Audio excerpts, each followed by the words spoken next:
Alright, you guys know what time it is. Well, kinda. I mean, obviously, I'm a couple days late now, but it's time to talk about everything I watched in the month of November 2023. This was kind of a quieter month, especially considering, November, usually you get into the holiday movies more, especially me. I'm a big Christmas guy, but this year with college and everything, I just haven't really had as much time. And the movies that released in theaters this month, I did go see one movie in theaters. I mean, you probably know which one it is. Obviously you do from the thumbnail. But even some of the other ones that, I was interested in some of these other ones, but then a bunch of them got bad reviews. Like Napoleon, I would have been interested in seeing, but a lot of people said some really bad stuff about it. Wish is another one that I actually almost went to go see, but then a lot of people really didn't like it, and I was like, maybe I can save some money, because I am broke. So, comment, subscribe, all that stuff, it helps out. But anyway, yeah, we're going to be talking about what I watched in the month of November 2023. You can let me know down in the comments below what you watched this month as well.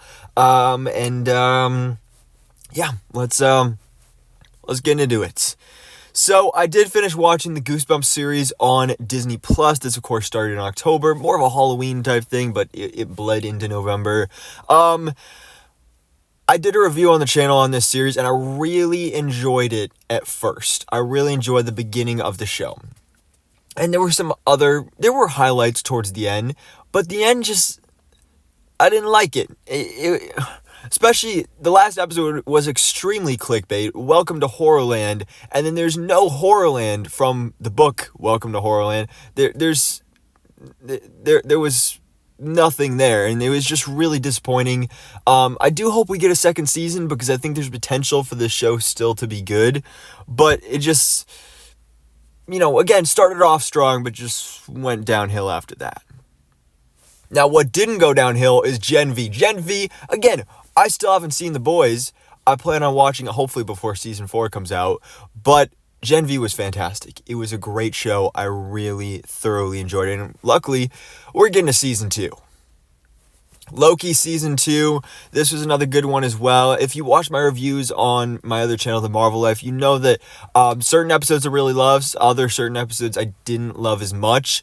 I do prefer the first season, I'm gonna be completely honest, but it is still definitely one of the best series of the year, and definitely one of the best things coming from the MCU in recent months and years. Now, the best thing is Doom Patrol. This is one of my favorite shows of all time. Definitely my favorite DC TV series. It's such a shame that just so few people watch this show. It's so good. Even DC fans don't really watch Doom Patrol, but Doom Patrol is so good. And it just came to an end with season 4, had its series finale with a perfect, heart-wrenching, heartbreaking ending. It was beautiful. I loved it so much. This show means so much to me. And if you watch the show, I highly recommend checking out my reviews on the DC Life. I reviewed part 2 of season 4. And if you don't watch it, you really, really should. Now, some reality TV stuff I've been watching. I've been watching Holiday Baking Championship. That's an annual thing for me. Dancing with the Stars as well. I've been enjoying that. We got our finale coming out tonight, actually, at the time of recording this, so that's exciting. Squid Game: The Challenge. That was a new reality series that came out Thanksgiving weekend. This is interesting because, I loved Squid Game, the original series. It was so good and so unexpected. It just came out of nowhere, and I'm going to be honest, this kind of felt the same way for me, because we all knew it was coming out, but we all thought it would be a really completely terrible idea, especially because the whole point and the whole message of the original series was the whole money thing, and how it's wrong that people are this greedy and have to fight this hard just to get money and all this stuff. But then you turn it into a reality TV series, and it's insane. But this show's awesome, and I say that wholeheartedly. It's super entertaining. Again, it's completely against the whole original idea of the series, but it's entertaining. It really is, because, with the original Squid Game, parts of it were predictable. Parts were very predictable. Our main character in that show, you knew he was going to survive the whole time. this is not scripted television. This is reality TV. And it's not even, like, I also watch Big Brother as well, which, similar format where, like, people get eliminated and all that stuff. But that's only, like, one person eliminated a week. And you can tell way ahead of time who's going to get voted out. Here, it's so unpredictable. Like, there is no main character. You latch onto one person and they could get eliminated. Like, literally, the beginning of the first episode, they were putting a spotlight for the first 5 minutes on this one woman, and then as soon as they start the first game, she's out. It's insane. Like, literally, we, at the time of recording this, we have the first 9 episodes. Episode 10, the finale, comes out Wednesday, and I'm so excited for it. But these 3 people that are left in the finale didn't know any of them until, like, maybe at least the 5th, maybe 6th, 7th, 8th episode of this show. It's insane. It really is, like, actually crazy, but it's so good. Again, it's so addicting and so entertaining. I've also been watching the Santa Clauses on Disney Plus. I mean, I love the original movies.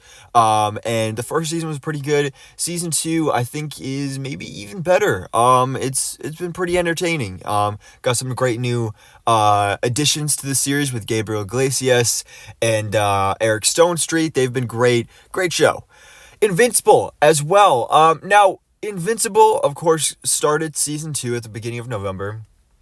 Gonna be honest, not caught up with this show at all. I watched the first episode of the season, and I haven't watched the rest since. I believe there's only like 4 episodes out right now anyway, so it's just the part 1, so it'll be fairly easy for me to catch up, but I just got busy, and episode 1 didn't really do it for me. I feel like it's kind of missing the magic that I had years ago when we watched season 1 for the first time, but I'm still looking forward to it. Monarch Legacy of Monsters, I haven't actually watched, but I wanted to just give it a shout out in this video because I've heard great things about it and I do plan on watching it soon. Now, as for movies, for the first time I watched No Hard Feelings. This came out on Netflix recently. Of course, came out in theaters over the summer in July. This is a great film. I wish we would bring back this being more normal, like getting consistent rom-coms once again, because movies like this are great. Jennifer Lawrence was great. Andrew Barth Feldman was great. Loved it. Bridge to Terabithia, I watched for the first time. I did have the ending spoiled for me when I was looking up the trailer, so that didn't have as hard of an impact on me, but still, really good movie, definitely surprising for me. Now, I rewatched Captain Marvel, of course, in anticipation for the Marvels. Still kind of middle of the road for me. Like, I don't hate it, but it's definitely not one of my favorite MCU films either. But I did watch the Marvels as well. I think I maybe like the first Captain Marvel movie more, because this movie just feels too short.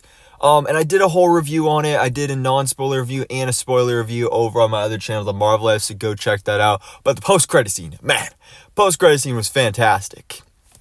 I also watched Fingernails. This was a new movie on Apple TV Plus with Riz Ahmed and Jeremy Allen White. Those were my 2 big selling points on this movie. I don't know the name of the lead actress, but the trailer and the concept looked really interesting, but actually watching it, it was kind of boring. Not gonna lie. Like, I went into this thinking like, oh, this is gonna be an awards contender. No, not really. I did also watch Once Upon a Studio, the Disney original short that was put on Disney Plus, and of course last month for the Disney 100th anniversary. This was really great, really nostalgic, just warmed my heart. I really enjoyed it. Of course, for Thanksgiving, I watched A Charlie Brown Thanksgiving as well as Garfield's Thanksgiving. It's a classic. And finally, I watched Jim Henson's Turkey Hollow on Thanksgiving as well. A Thanksgiving staple for me. Gotta watch it every year. Now, I also watched Descendants as well because I went back to my high school and they were doing Descendants the musical, so I watched the movie in preparation. The movie was great. The musical was great. Really thoroughly enjoyed it. And so, ladies and gentlemen, boys and girls, that is November 2023 for me. Those are all the movies and series that I watched this month. Again, I think December is going to be a big one, not only really diving deep into the holiday stuff, but on top of that, finishing up some of these other series. And also, there's some big movies coming out this month. We got The Iron Claw. We got Aquaman 2. Poor Things, all movies that I plan on seeing in theaters. Maybe Wonka as well, I'm looking at. So yeah, December's gonna be big. November, again, a little bit of a smaller month, but let me know your thoughts in the comments below. What did you watch in November, and what do you plan to watch in December of 2023, the last month of the year? We're almost there, guys. So anyways, thanks so much for watching. Please drop a like if you enjoyed this video, and hit the subscribe button so I keep up to date on everything that goes on in the movie life.